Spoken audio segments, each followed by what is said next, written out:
Assalamualaikum warahmatullahi wabarakatuh. Halo semuanya. Perkenalkan, nama saya Salma Nuhazahirah dari Program Studi Mikrobiologi Pertanian Fakultas Pertanian Angkatan 2021 dengan nomor induk mahasiswa 21478623623 PN 17280. Pada mata kuliah Statistika Pertanian kelas B, saya termasuk anggota kelompok diskusi 9. Pada kesempatan kali ini, izinkan saya untuk menyampaikan hasil pekerjaan saya pada ujian akhir semester 2. Mata kuliah Statistika Pertanian tahun ajaran 2021-2022 dengan dosen pengampu mata kuliah Statistika Pertanian kelas B, Bapak Dr. Irwan Endrayanto dan Ibu Oki Almas Amalia. Kita masuk kepada soal yang telah diberikan. Pada tahun ini, soal yang diberikan ada 2. Yang pertama, berdasarkan paper atau jurnal yang dibahas, dalam kelompok Anda, uraikan dengan jelas tentang A. Tujuan penelitian tersebut, B. Jenis data dan sumbernya, serta alasan pengumpulan data. Semisal, data X dikumpulkan untuk mengukur Y. C. Teknik sampling statistik yang digunakan dalam penelitian yang dirujuk. D. Uji hipotesis yang dilakukan, bagaimana H0 dan H1 didefinisikan, dan bagaimana hasil uji hipotesisnya. E. Kesimpulan dari penelitian yang dirujuk. Kemudian soal yang kedua, jelaskan konsep margin of error, apakah arti alfa sama dengan 5%, jika diketahui jumlah anggota dari populasi adalah 1000, tentukan jumlah sampel yang diperlukan. Oke, untuk menjawab soal nomor 1, kita memerlukan jurnal rujukan yang mana kelompok kami mengambil dari Jurnal Ilmiah Universitas Batanghari Jambi volume 16 nomor 1 tahun 2016 yang ditulis oleh Wiwin Alawiyah. Judul jurnal tersebut adalah Perbedaan Metode Komunikasi Pertanian yang diberikan terhadap pengetahuan dan keterampilan petani dalam penerapan teknologi pertanian di Desa Teluk Dawan, Kabupaten Tanjung Jabung Timur. Kemudian, tujuan penelitian itu tersebut adalah menganalisis perbedaan tingkat pengetahuan dan keterampilan petani dalam penerapan teknologi pertanian berdasarkan metode komunikasi pertanian yang berbeda. Menurut Van den Bent dan Hawkins pada tahun 1996, komunikasi pertanian merupakan proses pendidikan non-formal bagi petani. Tujuannya untuk meningkatkan perilaku dan kemampuan petani sehingga dapat meningkatkan kesejahteraan. Teknologi pertanian itu sendiri dapat diartikan sebagai penerapan dari ilmu-ilmu teknik dalam kegiatan pertanian. Begitulah seperti yang disebutkan oleh Mangun Wijaja dan Sailah pada tahun 2008. Kemudian kita masuk kepada jenis data dan sumbernya. Jenis data dikelompokkan menjadi 2. Yang pertama data primer dan data sekunder. Data primer merupakan data kualitatif yang diperoleh dari responden. Pada penelitian kali ini, responden tersebut adalah petani dan komunikator dengan menggunakan metode kuesioner, wawancara, dan observasi lapangan. Kemudian data sekunder adalah data kualitatif dan kuantitatif yang diperoleh dari berbagai literatur dan dokumen yang berkaitan dengan kegiatan penelitian. Kemudian kita masuk kepada alasan pengumpulan data. Alasan pengumpulan data itu sendiri adalah untuk mengetahui tingkat pengetahuan dan keterampilan petani dalam penerapan teknologi pertanian menurut metode pendekatan kelompok teknik ceramah dan metode pendekatan individu teknik kunjungan berdasarkan penerapan teknologi pertanian meliputi penanaman, pengaturan jarak tanam, pola tanam, dan kegiatan pemeliharaan. Sekarang kita kembali ke slide berikutnya.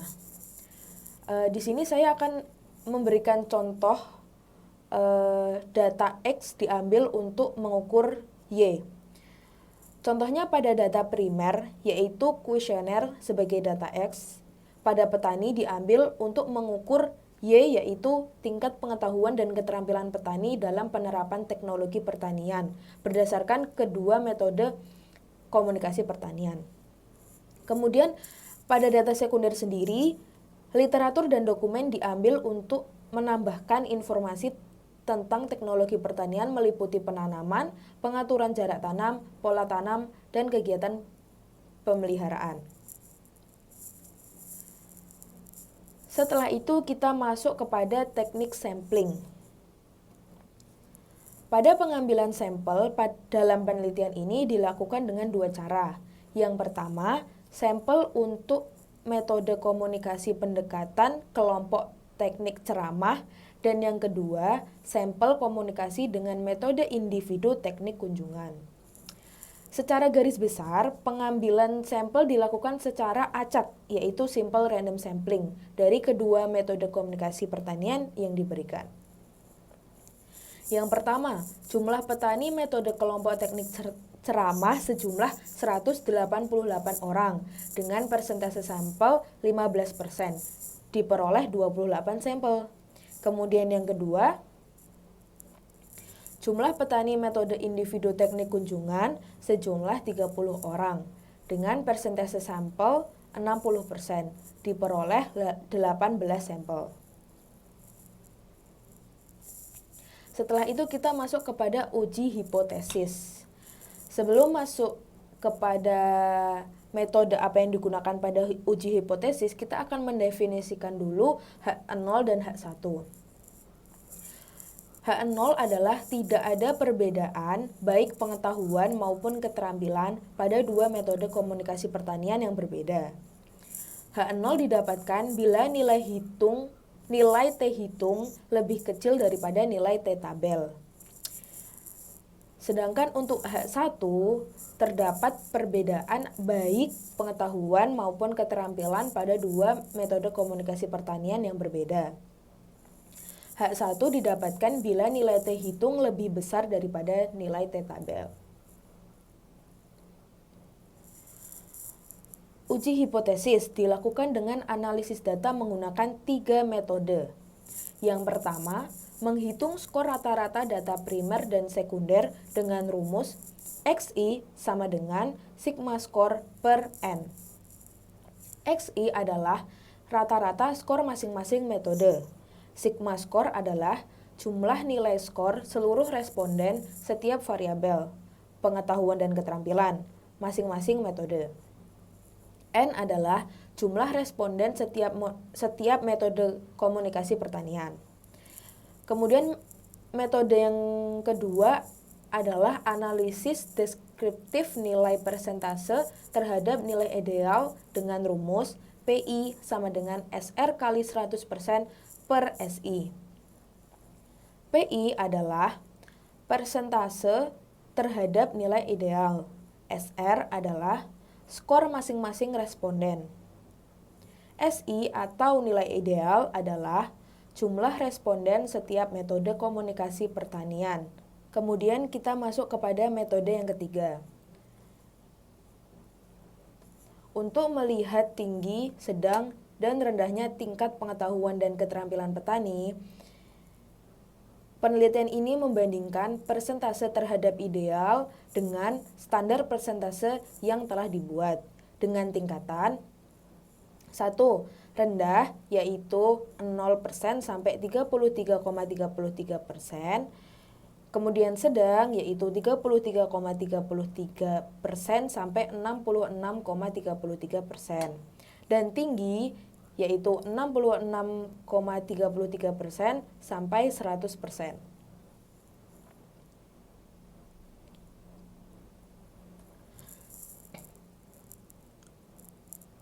Metode yang terakhir adalah formula uji T. Formula UJT dilakukan untuk melihat perbedaan pengetahuan dan keterampilan petani antara dua metode komunikasi pertanian yang diterapkan, yaitu metode pendekatan kelompok teknik ceramah dan metode individu teknik kunjungan. Formula UJT adalah T sama dengan X1 min X2 per akar S1 kuadrat per N1 tambah S2 kuadrat per N2 dikurangin 2R dalam kurung S1 per akar N1 dalam kurung S2 per akar N2. Dengan keterangan X1 adalah rata-rata sampel 1, X2 adalah rata-rata sampel 2, S1 adalah simpangan baku sampel 1, S2 adalah simpangan baku sampel 2, S1 kuadrat adalah varian sampel 1, S2 kuadrat adalah varian sampel 2, dan R adalah korelasi antara dua sampel. Setelah melakukan uji hipotesis dengan 4 metode tadi, akan didapatkan hasil hipotesis sebagai berikut. Yang pertama, uji pengetahuan. Tingkat pengetahuan yang diperoleh dari hasil persentase rata-rata nilai dari responden dibandingkan dengan nilai ideal yang terlihat pada tabel 1. Di mana ditunjukkan dua variabel. Variabel pertama, pengetahuan petani dengan metode pendekatan kelompok teknik ceramah mendapatkan rata-rata 43,5 dengan persentase 87%. Dan dapat disimpulkan bahwa tingkat pengetahuannya tinggi. Kemudian variabel yang kedua, pengetahuan petani dengan metode pendekatan individu teknik kunjungan mendapatkan rata-rata 42,6 dengan persentase 85,2%. Dan dapat disimpulkan bahwa tingkat pengetahuannya juga tinggi. Metode sehingga dapat disimpulkan yaitu metode komunikasi individu dengan metode pendekatan individu teknik kunjungan relatif lebih rendah tingkat pengetahuan petani dibandingkan dengan metode komunikasi pendekatan kelompok teknik ceramah. Rata-rata skor masing-masing metode terhadap nilai ideal PI dengan PI sama dengan 50 memperlihatkan bahwa tingkat pengetahuan dari kedua metode komunikasi pertanian yang digunakan masuk dalam kategori tinggi, berada pada kisaran 66,34% sampai 100%. Kemudian masih dengan uji pengetahuan, dengan uji T, perbedaan tingkat pengetahuan petani sampel berdasarkan metode komunikasi pertanian yang berbeda dapat kita lihat pada tabel kedua.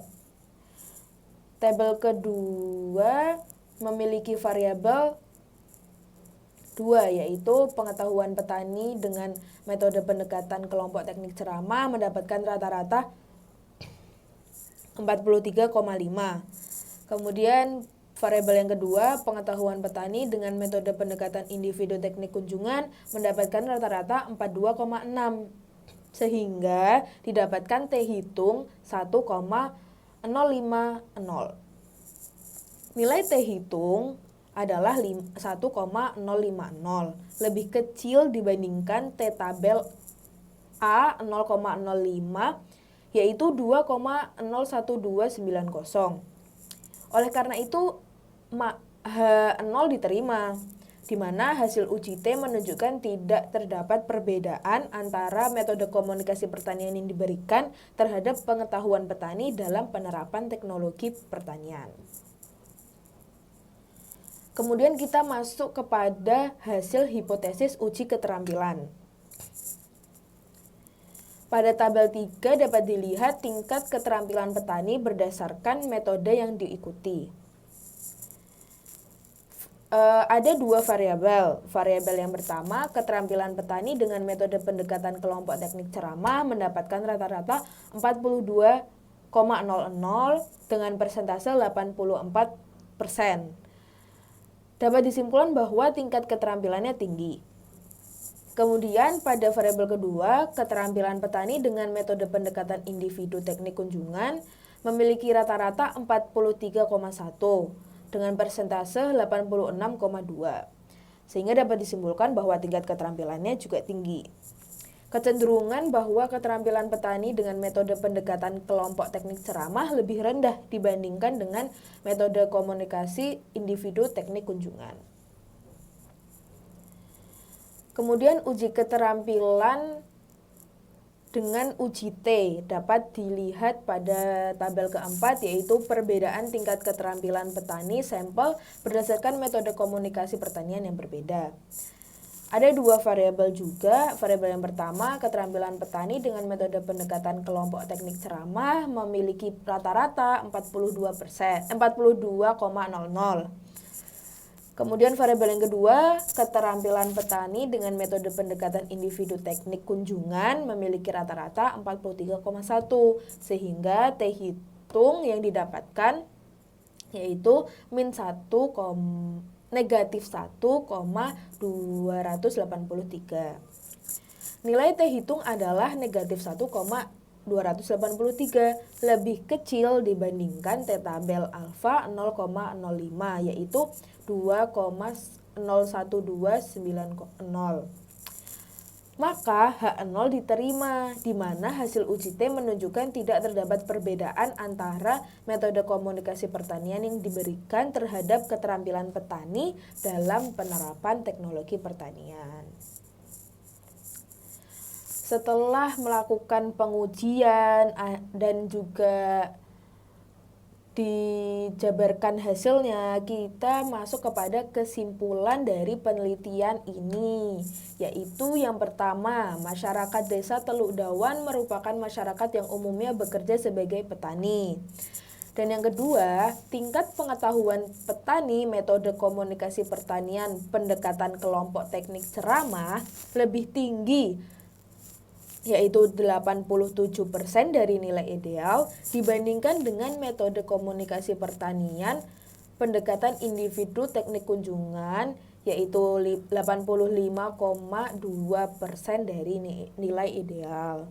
Kemudian yang ketiga, tingkat keterampilan petani metode komunikasi pertanian pendekatan individu teknik kunjungan justru lebih tinggi, yaitu 86,2% dari nilai ideal dibandingkan dengan metode komunikasi pertanian pendekatan kelompok teknik ceramah, yaitu 84% dari nilai ideal.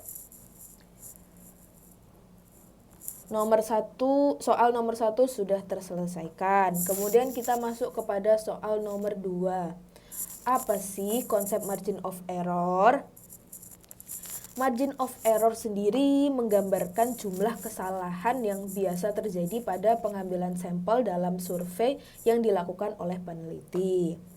Batas kesalahan atau batas galat margin of error dalam bidang statistika adalah suatu statistik yang menunjukkan besarnya galat atau kesalahan yang dapat diterima atas suatu nilai duga sebagai konsekuensi dari ukuran sampel acak yang diambil dalam suatu survei. Kemudian alfa sama dengan 5% itu apa? Alfa sama dengan 5% berarti bahwa batas galat atau kesalahan yang dipilih oleh peneliti dalam melakukan sampling dari suatu populasi adalah 5% atau 0,05. Kemudian Pak Irwan Indrayanto memberikan soal tambahan, yaitu jika diketahui jumlah anggota dari populasi adalah 1000, tentukan jumlah sampel yang diperlukan. Kita menggunakan, di sini saya akan menggunakan rumus Slovin. Mengapa menggunakan rumus Slovin? Karena sudah diketahui jumlah populasinya, yaitu 1000, sehingga saya hanya perlu mencari sampel yang diperlukan. Rumus Slovin itu sendiri adalah N kecil sama dengan N besar per 1 tambah N besar dalam kurung alfa kuadrat.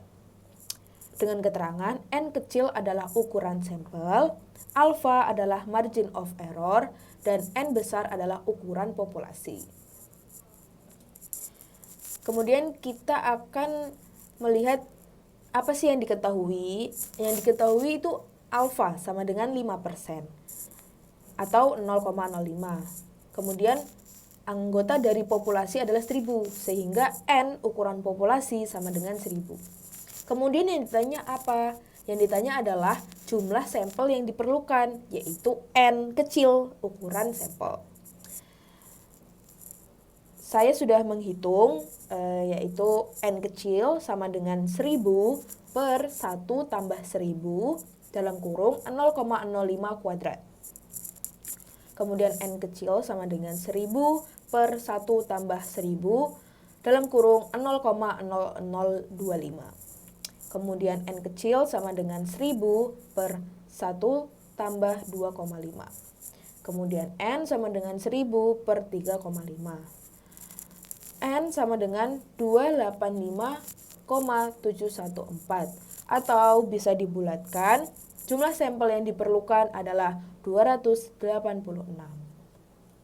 Sekian presentasi yang bisa saya sampaikan. Kurang lebihnya mohon maaf. Apabila ada saran, kritik, ataupun sanggahan bisa dituliskan di komentar. Terima kasih juga atas perhatiannya. Wassalamualaikum warahmatullahi wabarakatuh.